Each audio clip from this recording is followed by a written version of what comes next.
All right, ladies and gentlemen, welcome back to Los Angeles Lakers Daily. If you guys enjoyed this video and you like Lakers Daily content, be sure to hit that like button, hit that subscribe button, man. I got you guys covered.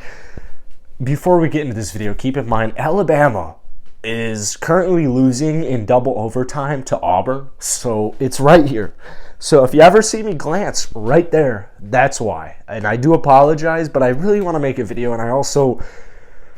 Man, my whole life I've been suffering losing to Alabama, so, keep that in mind. But we're going to talk about Stanley Johnson just briefly today. Now, if you're not aware, the Lakers G League team picked him up a couple of weeks ago, or maybe it was like one or two, maybe it was only 1 week ago, but Stanley Johnson so far this season in the G League is putting up absurd numbers. Like, he is literally putting up like 16 points per game, 7 rebounds, 2.5 steals, a couple assists per game.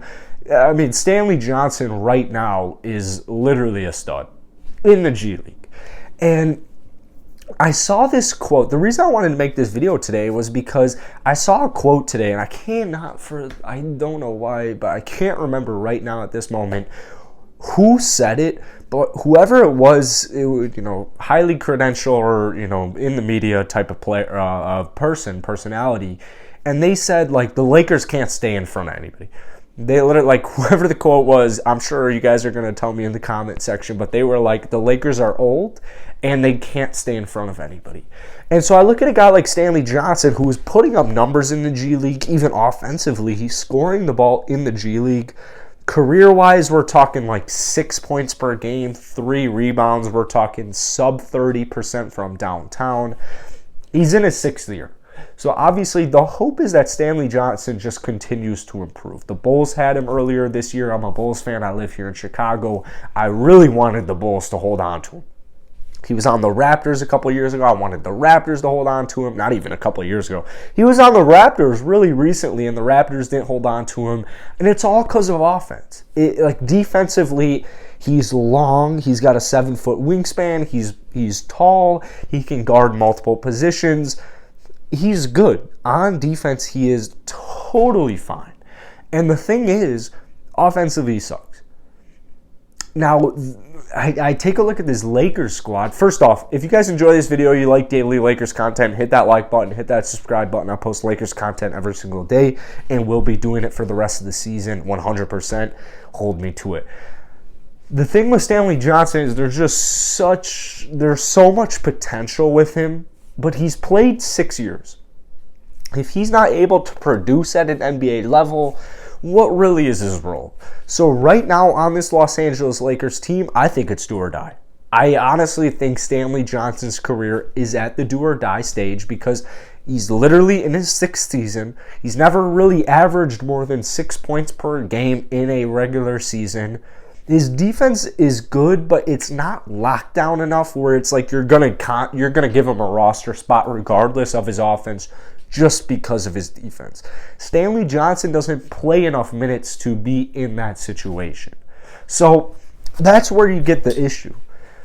The good news is the Lakers, they have so much depth. Like, they literally just have so much depth. And I hate to say this, but it's also a positive in its own way. The Lakers are old, man. The Lakers are old, and they get a ton of injuries, just random injuries. So having a guy like Stanley Johnson on your G League team, a guy you can just call up. That was a really good snap. Oh my goodness. On a whim, those are useful players. Like, those are very useful players. So is Stanley Johnson going to make an impact on the Lakers this season? A noticeable impact? Survey will say no. Survey not 100%. Survey 90% of the time will say no. Stanley Johnson will not make an impact. Oh my God, it's triple overtime in this Alabama game. Survey says Stanley Johnson won't make that big of an impact like at any point right now until he proves himself.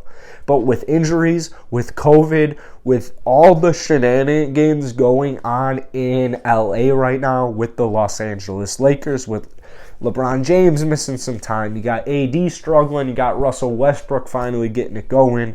I would not be surprised if at one point in the season they decide to give Stanley Johnson a little bit of run and be like, let's see what you got. 6 years into the NBA, it's do or die. If Stanley Johnson gets called up to the NBA, it's do or die.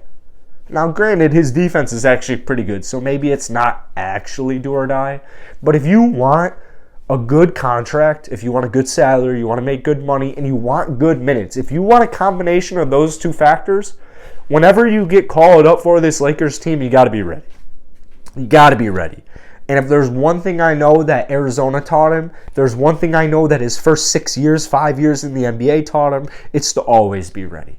So I look at a guy like Stanley Johnson, I see the Lakers sign him, I'm like, that is such a low-risk, high-reward signing, and I absolutely love it.